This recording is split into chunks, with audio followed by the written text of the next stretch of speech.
Hi, Marianne. I don't know. I'm going through Genesis 20 to 23, so I'm assuming it's going to be a little on the long side.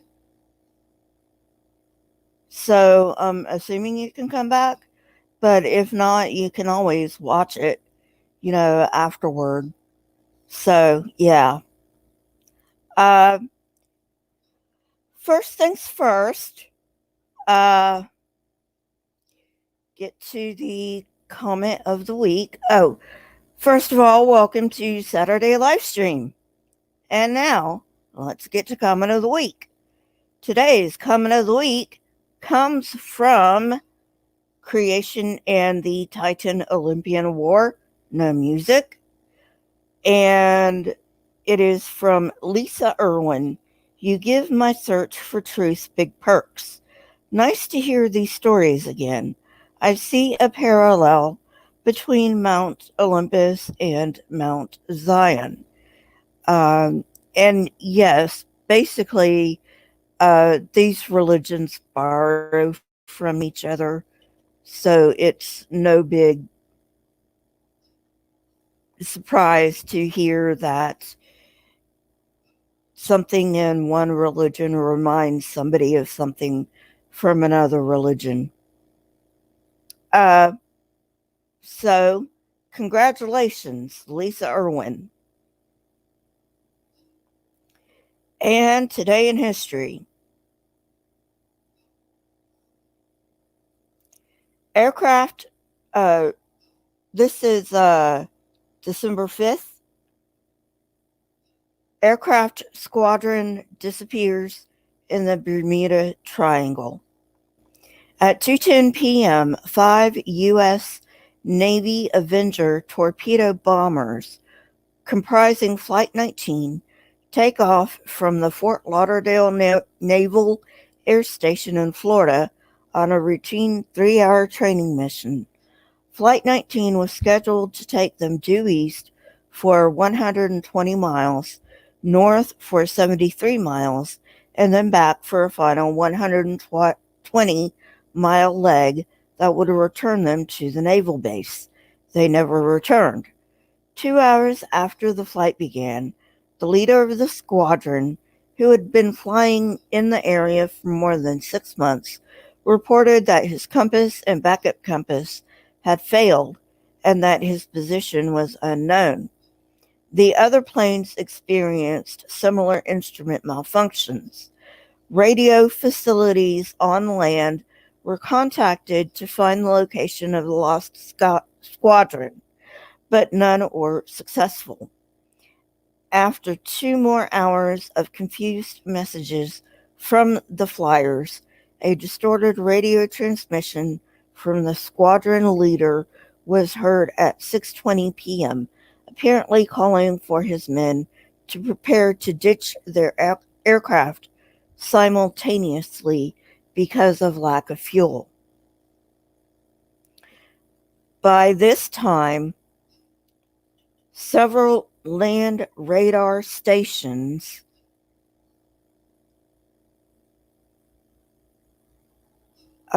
sorry, I lost my place.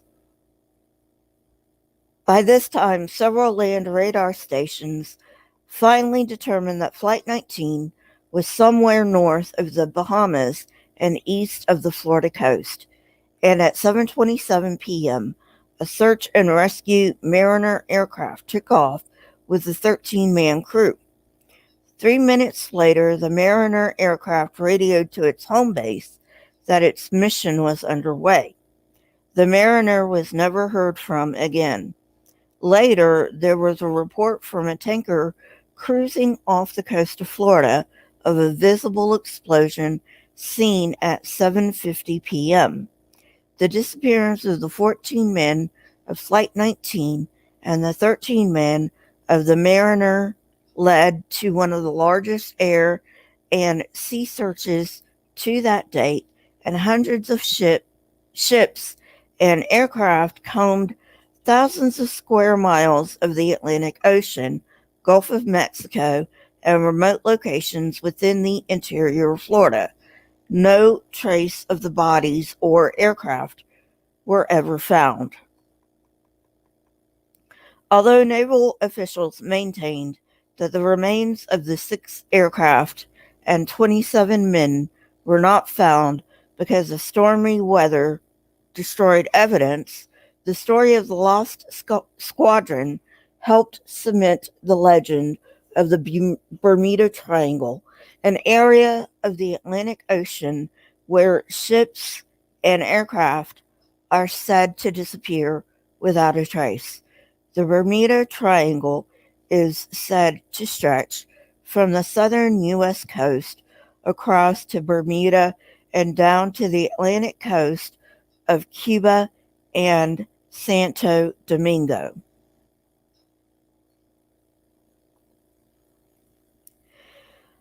All right. Hey, Free Spirit. First, there is nothing supernatural about the Bermuda Triangle, okay? Nothing supernatural. Now, we do know that things can get funky in the Bermuda Triangle with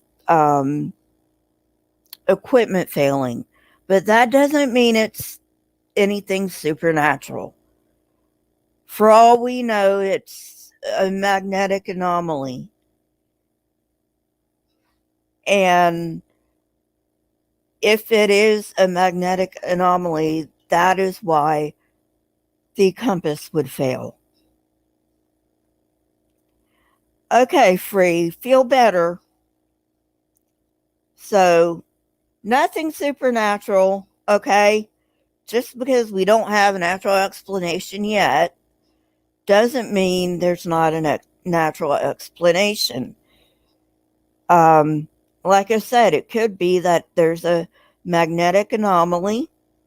Several people have tried to figure out exactly what causes these instances in the Bermuda Triangle. A while back, there was a theory, or a hypothesis rather, about with the ships sinking, that it was unusually rough at some time of the year, and at other times of the years it was okay to go through. So you know, and then with the aircraft, if we do have magnetic anomalies in that area, that would obviously account for the aircraft. So, so we've got something going on, turmoil in the seas below that would affect the ships, and uh, a magnetic anomaly which would affect the compasses in aircraft. And mind you, this may not be two separate things. This may be the same thing, and we just haven't found a link between them. So, no, please stop with all the Bermuda Triangle. Oh, it's aliens, it's this, it's that. No, it's not. It's a perfectly natural explanation, and we're going to find out what it is. We just haven't figured it out yet. But trust me, there are a lot of people working on it. And now, for the main event. Genesis 20. Now Abraham moved on from there into the region of the Negev and lived between Kadesh and Shur. For a while he stayed in Gerar, and there Abraham said of his wife Sarah, "She is my sister." Then Abimelech, king of Gerar, sent for Sarah and took her. Let's stop there. Um, am am I the only one who's thinking right now,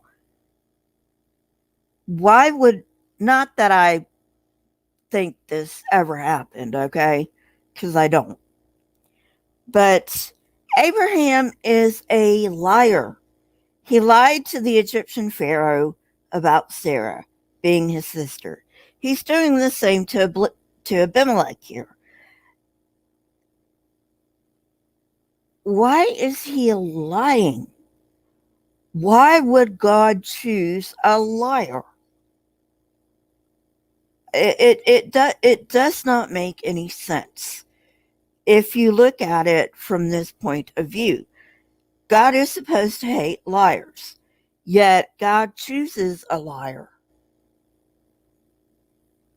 to be father of a nation. And like I said, I don't believe this ever happened. So, I'm just saying, you got to think something's up there. Verse 3. But God came to Abimelech in a dream one night and said to him, "You are as good as dead because of the woman you have taken. She is a married woman." One moment, please.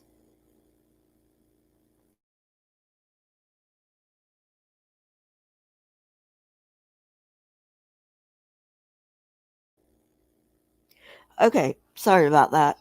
Uh, verse 4. Now Abimelech had not gone near her, so he said, "Lord, will you destroy an innocent nation? Did he not say to me, 'She is my sister'? And didn't she also say, 'He is my brother'? I have done this with a clear conscience and clean hands." Then God said to him in the dream, "Yes, I know you did this with a clear conscience, and so I have kept you from sinning against me. That is why I did not let you touch her. Now return the man's wife, for he is a prophet, and he will pray for you, and you will live. But if you do not return her, you may be sure that you and all who belong to you will die." Okay, let's stop here for a minute. Now, I have read, I'm not too um, read up on this point, but I have read that there is a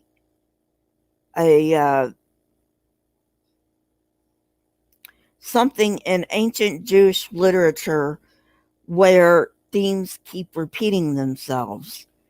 And so if you look at the Pharaoh of Egypt and you look at Abimelech, this theme repeats itself. But like I said, why would God choose a liar? This is twice that he's lied, if you believe the story. Okay? So, moving on, verse 8.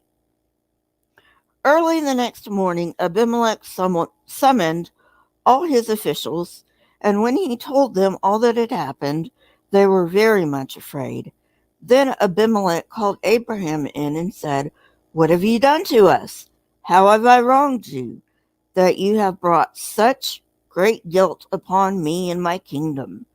You have done things to me that should never be done." And Abimelech asked Abraham, "What was your reason for doing this?" Abraham replied, "I said to myself, 'There is surely no fear of God in this place, and they will kill me because of my wife.'" Uh, okay, Abraham, how do you know that there was no fear of God in that place? And in case you want to know the story where Abram lied to Pharaoh, it's in Genesis chapter 12. starting in verse 14, talking about Sarai was a beautiful woman and they took her into Pharaoh. So, yeah, Abraham has form on this.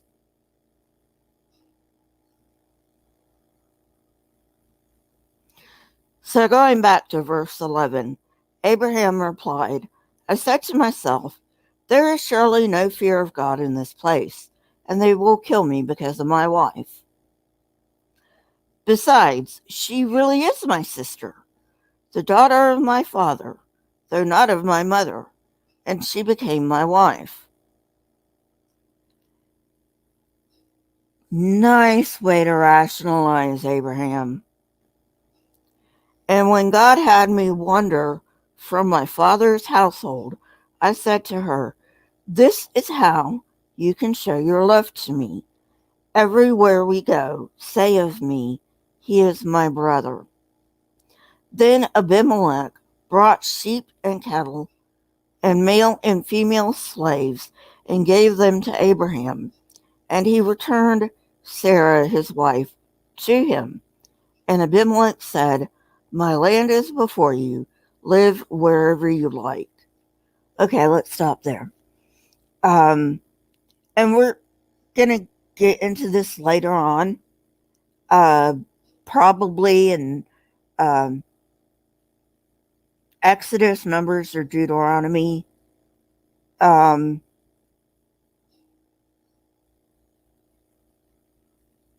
About slaves. God has no problem with slaves. And this is something that Christians love to argue, that, slaves in Israel were different than slaves, say, in the antebellum South. No, they weren't. No, they weren't. Slaves were slaves. It, I mean, you cannot justify a God saying, oh, yeah, you can have slaves, no big deal. If your God is a just God, then your God is going to say no slaves, period, whether it's 3,000 years ago or today, period. Okay? Don't go trying to say that, oh, well, our God said you have to do this and this and this and this to your slaves. No, that's ridiculous. And like I said, I'll get into it later, because God clearly is okay with slavery, because he even lays out the rules for owning slaves. But like I said, we'll get to that later. Verse 16. To Sarah he said, I am giving your brother 1,000 shekels of silver. This is to cover the offense against you before all who are with you. You are completely vindicated. Let's stop there. What offense? It was Abraham and Sarah that lied. Why should Abimelech have to give anything to a liar? Am I the only one this doesn't make sense to? Please leave it in the comment section. If I'm the only one this is not making sense to, if you do think the way I'm thinking and you think this doesn't make any sense at all, also leave that in the comments, with, why you think it doesn't make any sense. Like I said, this doesn't make any sense to me. And as a Christian, it did. And to tell you the honest truth, I have no idea how this made any sense to me at all. Verse 17. Then Abraham prayed to God, and God healed Abimelech, his wife, and his female slaves, so they could have children again. For the Lord had kept all the women in Abimelech's household from conceiving because of Abraham's wife, Sarah. Again, why? Hey, Marion. Why? That's what I want to know. Um, God even says to Abimelech, yeah, I kept you from going near her. So why is there a problem now? I don't understand. Okay. Chapter 21, verse 1. Now the Lord was gracious to Sarah, as he had said, and the Lord did for Sarah what he had promised. Sarah became pregnant and bore a son to Abraham in his old age at the very time God had promised him. Abraham gave the name Isaac to the son Sarah bore him. When his son Isaac was 8 days old, Abraham circumcised him as God commanded him. And let's stop there. Again, why? If God is so much against foreskins, why did he create males to be born with foreskins to begin with? I don't know. This isn't making any sense. And like I said, if this makes sense to you, please leave it below in the comments. Try to explain it to me. Like I said, this made perfect sense when I was drinking the Kool-Aid, and now it just doesn't make any sense at all. Verse 5. Abraham was 100 years old when his son Isaac was born to him. Sarah said, God has brought me laughter, and everyone who hears about this will laugh with me. And she added, who would have said to Abraham that Sarah would nurse children? Yet I have borne him a son in his old age. Yeah, that's because a 90-year-old woman can't have children.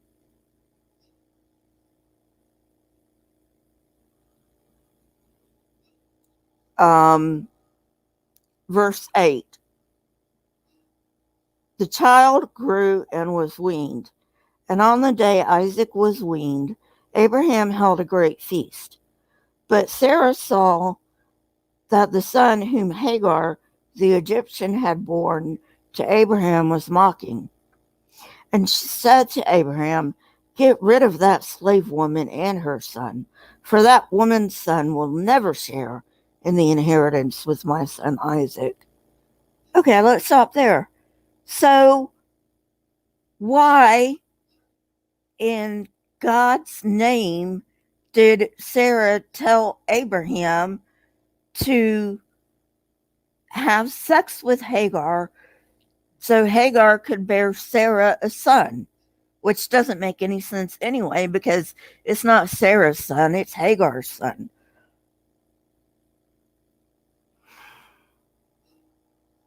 Like I said, if this is making any sense to anybody, please leave it in the comments. Verse 11. The matter distressed Abraham greatly, because it concerned his son. But God said to him, do not be so distressed about the boy and your slave woman. Listen to whatever Sarah tells you, because it is through Isaac that your offspring will be reckoned. I will make the son of the slave into a nation also, because he is your offspring. Early the next morning, Abraham took some food and a skin of water and gave them to Hagar. He set them on her shoulders and then sent her off with the boy.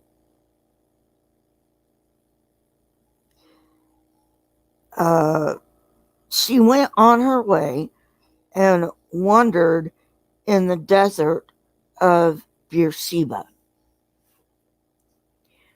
When the water in the skin was gone, she put the boy under one of the bushes. Then she went off and sat down about a bowshot away. I have no idea what a bowshot away is. For she thought, I cannot watch the boy die. And as she sat there, she began to sob. God heard the boy crying, and the angel of God called to Hagar from heaven and said to her, "What is the matter, Hagar? Do not be afraid. God has heard the boy crying as he lies there. Lift the boy up and take him by the hand, for I will make him into a great nation." Then God opened her eyes, and she saw a well of water. So she went and filled the skin with water and gave the boy a drink. God was with the boy as he grew up. He lived in the desert and became an archer. While he was living in the desert of Paran, his mother got a wife for him from Egypt. Uh, okay, so,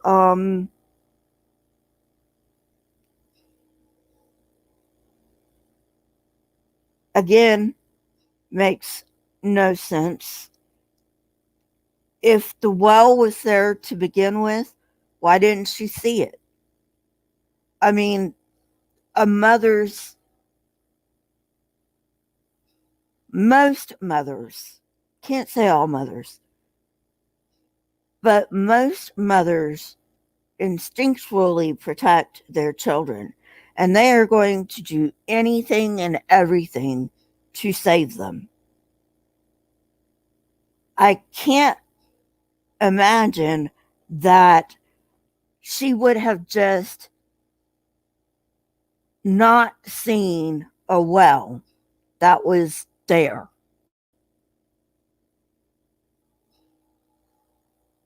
Again, doesn't make sense. Verse 22. At that time, Abimelech and Phicol, the commander of his forces, said to Abraham, "God is with you in everything you do. Now swear to me here before God that you will not deal falsely with me or my children or my descendants. Show to me and the country where you now reside as a foreigner the same kindness I have shown to you." Abraham said, "I swear it." Then Abraham complained to Abimelech about a well of water that Abimelech's servants had seized. But Abimelech said, "I don't know who has done this. You did not tell me, and I heard about it only today." So Abraham brought sheep and cattle and gave them to Abimelech, and the two men made a treaty. Abraham set apart 7 ewe lambs from the flock, and Abimelech asked Abraham, "What is the meaning of these 7 ewe lambs you have set apart by themselves?" Okay, let's stop there. So, Abraham lies to Abimelech. Then God gets all butthurt because Abimelech takes Sarah for his wife because Abraham lied to him. And because God is butthurt, God decides not to bless Abimelech. So then Abimelech gives back Abraham's wife to him. And now, after Abraham has caused all this trouble for Abimelech, and Abimelech has given him all this silver, now Abraham has the gall to complain to Abimelech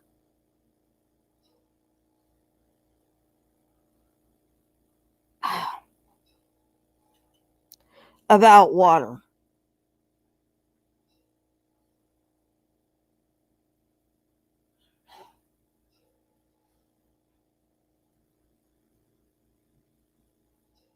I don't under. This is getting from kooky to downright ridiculous.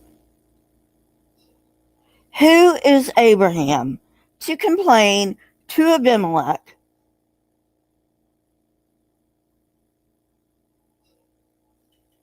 that he doesn't have this water when he made all this trouble for Abimelech to begin with? Abraham, get over it.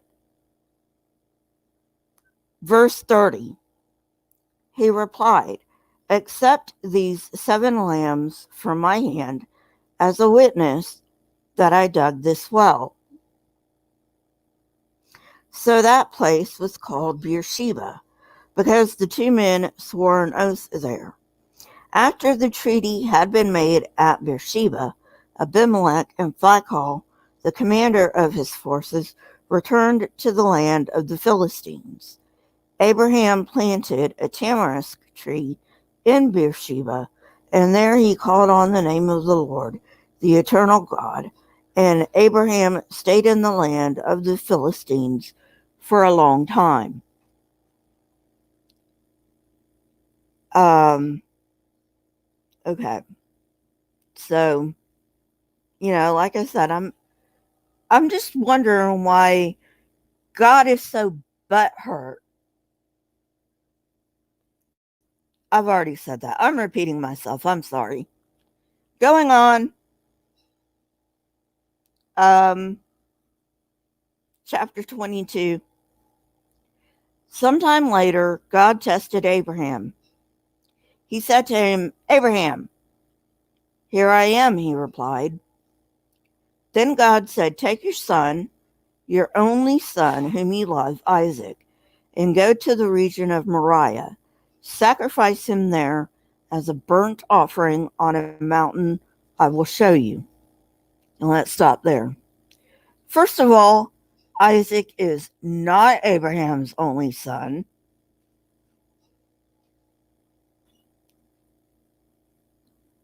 I mean, come on, God. Did you already forget about Ishmael? Um, and second, why does God want Isaac to be sacrificed to him? Because that's something that Molech would want, allegedly. Molech allegedly like child sacrifice. So why is God here, the one true God? Not that I believe that, but why is God here identifying himself with Molech, the God who likes child sacrifice? It doesn't make any sense. But, like I said, I don't believe this ever happened, but still, I mean, this is horrendous. This is,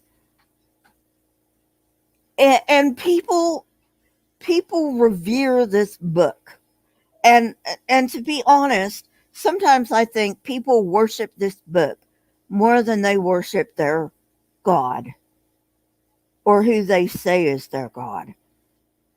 Anyway, getting back, reading on. Early the next morning, Abraham got up and loaded his donkey. He took with him 2 of his servants and his son Isaac. When he had cut enough wood for the burnt offering, he set out for the place God had told him about. On the 3rd day, Abraham looked up and saw the place in the distance. Wait a minute.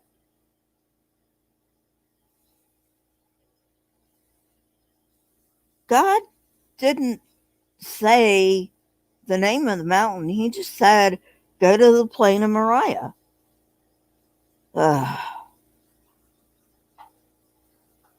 You see what I'm saying is if you read this with a critical eye, it makes no sense.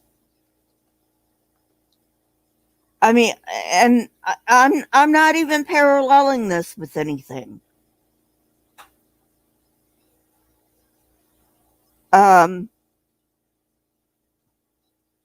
He said to his servants, "Stay here with the donkey while I and the boy go over there. We will worship and then we will come back to you." Abraham took the wood for the burnt offering and placed it on his son Isaac, and he himself carried the fire and the knife. And the two of them went on together.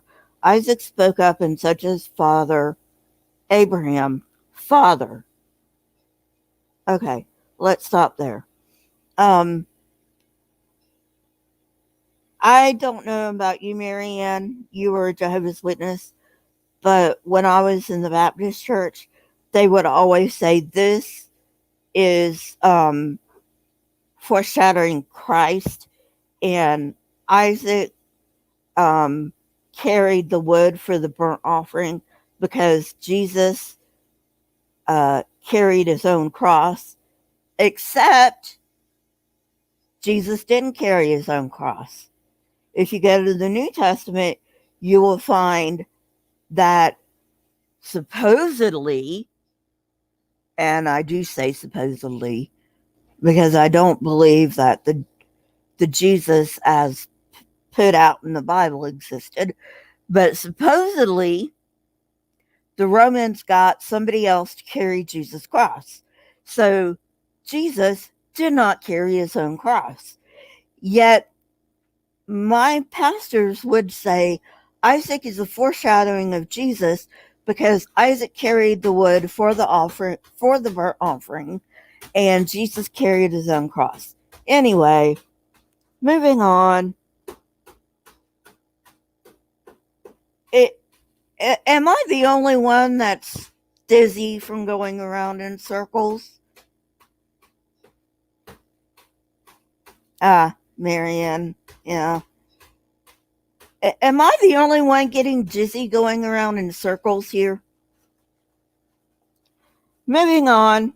"Yes, my son," Abraham replied. "The fire and wood are here," Isaac said, "but where is the lamb for the burnt offering?" Abraham answered, "God himself will provide the lamb for the burnt offering, my son." And the two of them went on together. When they reached the place God had told him about, Abraham built an altar there and arranged the wood on it. He bound his son Isaac and laid him on the altar on top of the wood. Okay, let's stop there. Yeah, if I'm Isaac, I'm saying, no way. I don't care if you are my dad. I am not getting up on that. Verse 10. Then he reached out his hand and took the knife to slay his son.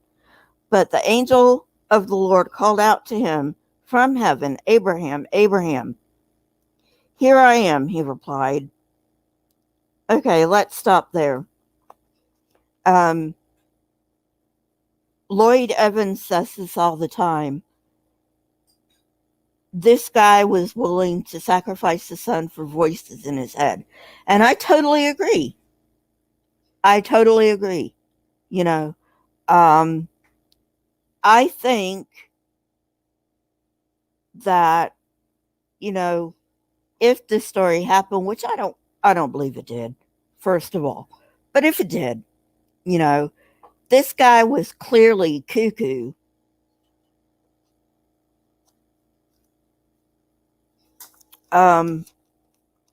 Verse 12.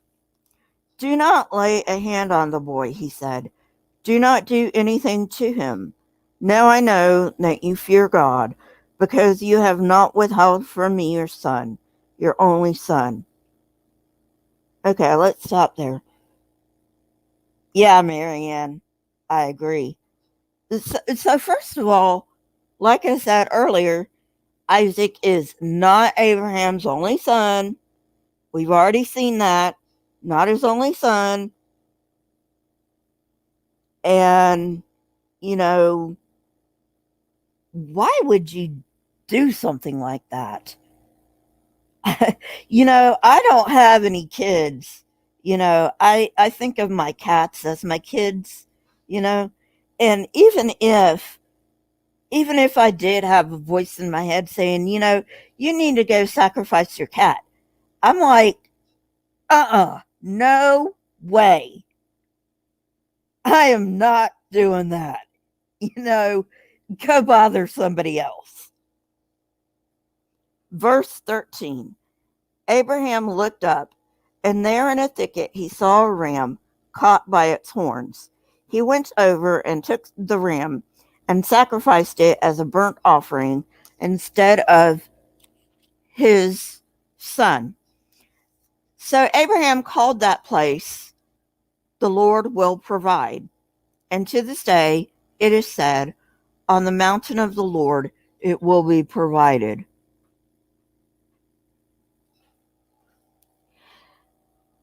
The angel of the Lord called to Abraham from heaven a second time and said, "I swear by myself, declares the Lord, that because you have done this and have not withheld your son, your only son, I will surely bless you and make your descendants as numerous as the stars in the sky and as the sand on the seashore.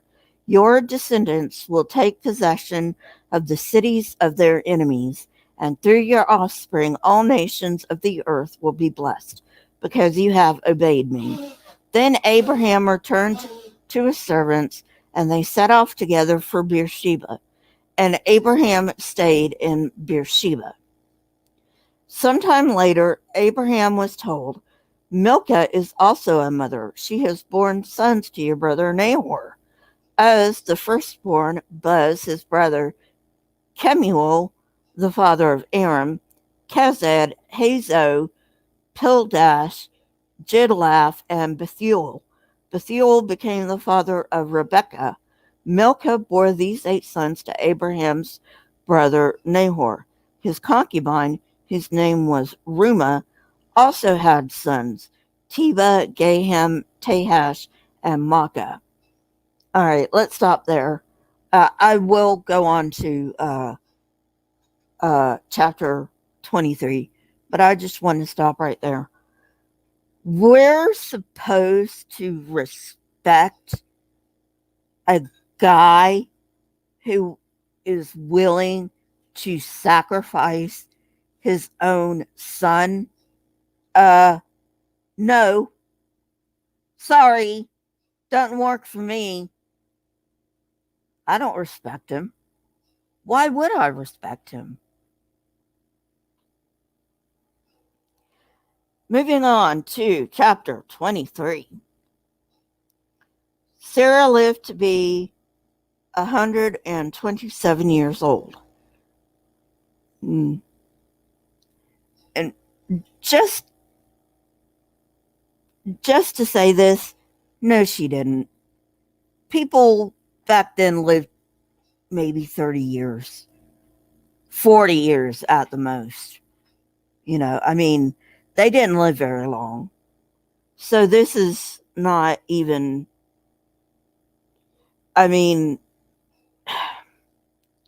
what can you say? This is just made up. She died at Kiriath Arba, that is, Hebron, in the land of Canaan, and Abraham went to mourn for Sarah and to weep over her. Then Abraham rose from beside his dead wife and spoke to the Hittites. He said, "I am a foreigner and stranger among you. Sell me some property for a burial site here so I can bury my dead." The Hittites replied to Abraham, "Sir, listen to us. You are a mighty prince among us. Bury your dead in the choicest of our tombs. None of us will refuse you his tomb for burying your dead." Okay, so let's stop there.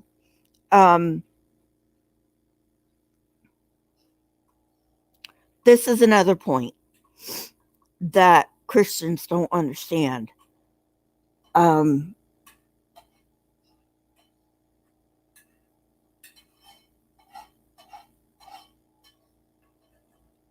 There are, it's the Middle East has a very rich and varied history. Okay. And you've got a bunch of different groups um, battling each other at the same time and living side by side, and sometimes in peace, sometimes in war, whatever, you know but if you look at um, the Hittites, um, I'm not um, I'm not sure when the Christians date Abraham, um, but if you look into the history of the Hittites, you will see that the it just it doesn't line up. This was clearly written at a later time, and that's what Christians don't understand. This is clearly written at a later time. Um,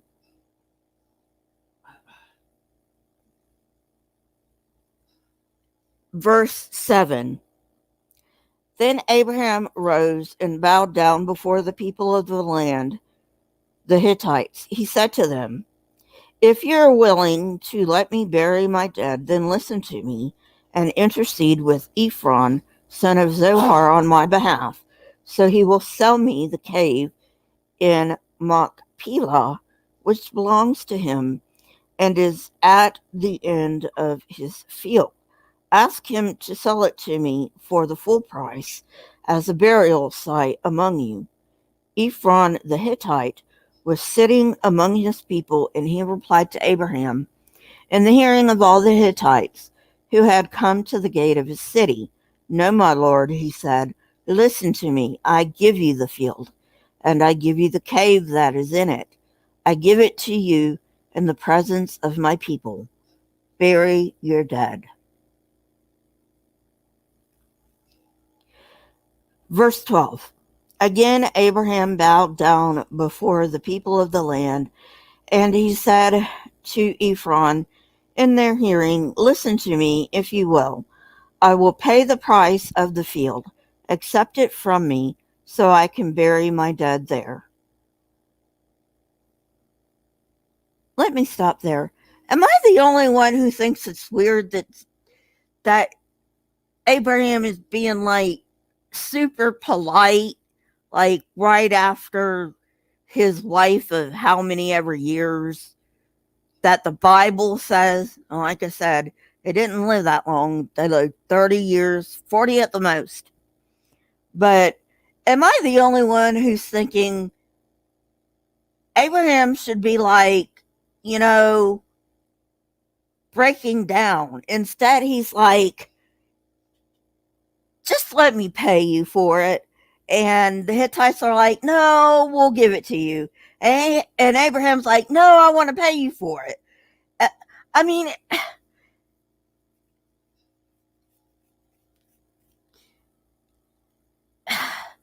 this doesn't make any sense. Again, like, it hasn't made any sense from the very beginning, but that might just be me. Leave it in the comments if you think something else. Verse 14. Ephron answered Abraham, "Listen to me, my lord. The land is worth 400 shekels of silver. But what is that between you and me? Bury your dead." Abraham agreed to Ephron's terms and weighed out for him the price he had named in the hearing of the Hittites, 400 shekels of silver, according to the weight current among the merchants. So Ephron's field in Machpelah, near Mamre, both the field and the cave in it, and all the trees within the borders of the field, was deeded to Abraham as his property in the presence of all the Hittites who had come to the gates of the city. Afterward, Abraham buried his wife Sarah in the cave in the field of Machpelah near Canaan. So the field and the cave in it were deeded to Abraham by the Hittites as a burial site.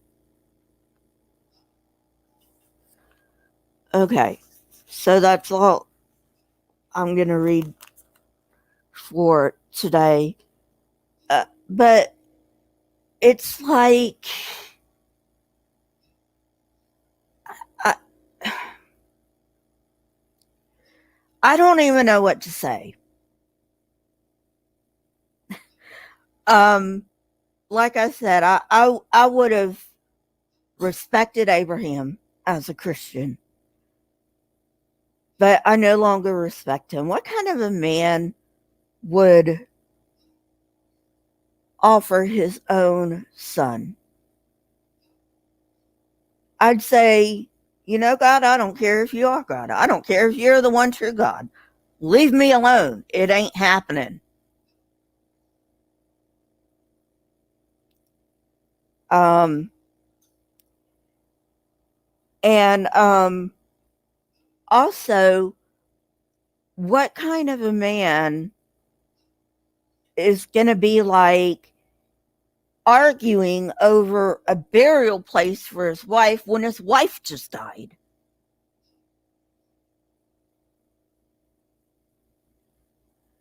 I mean, I know people died like suddenly back then. I mean, that's no big deal. I understand that. Which, if you read this, you'll think, oh, well, she died of old age. No, she didn't. She was probably mauled by a bear or something. Who knows? But, I mean, she didn't die of old age. It just doesn't make any sense. We're supposed to respect somebody who's going to kill his son. I don't think so. And I'm supposed to respect a God who would ask somebody to do that? Again, no. I don't care if you are the one true God. No. You're not getting my respect. And you know what? If he is the one true God, which I don't believe he is because he isn't logical. I mean, literally is not logical. But if he is the one true God and there is a hell, believe me, I would rather go to hell than spend eternity with this kind of monster. And we're just getting started with the monstrosities. We're just getting started with the monstrosities.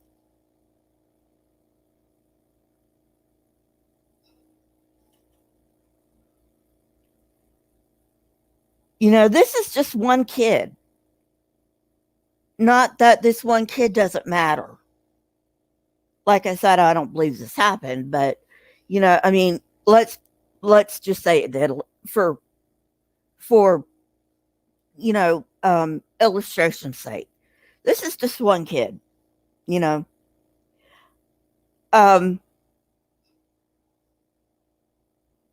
What kind of a God commands genocide? I mean, we saw it in the flood myth, which is a myth. I don't care what you say about it. It is a myth. It can't happen. It didn't happen, and it can't happen. Period. And then he genocides everyone except 8 people and the animals they take on the ark with them, which, like I said, never happened. But it's in the Bible, so people believe it like it did happen. And I'm supposed to worship this monster? And that's not the only genocide. And that's the only worldwide genocide, sure. But it's not the only genocide that he orders. we are going to get in some real serious stuff later on. No, I don't respect this God, even if he was real. Why would I?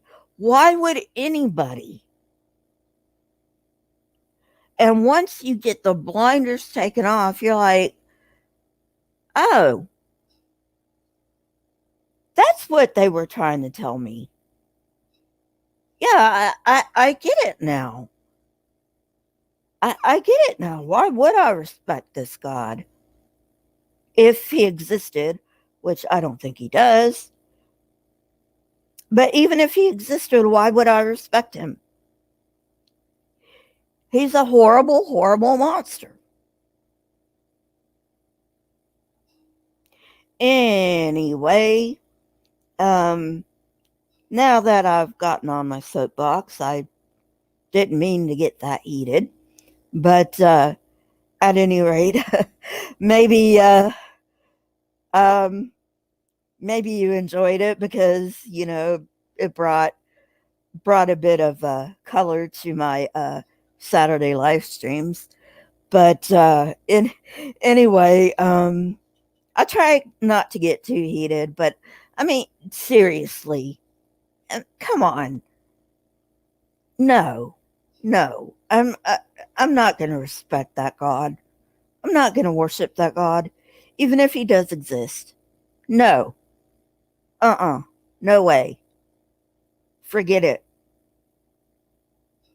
Forget it. Anyway, um,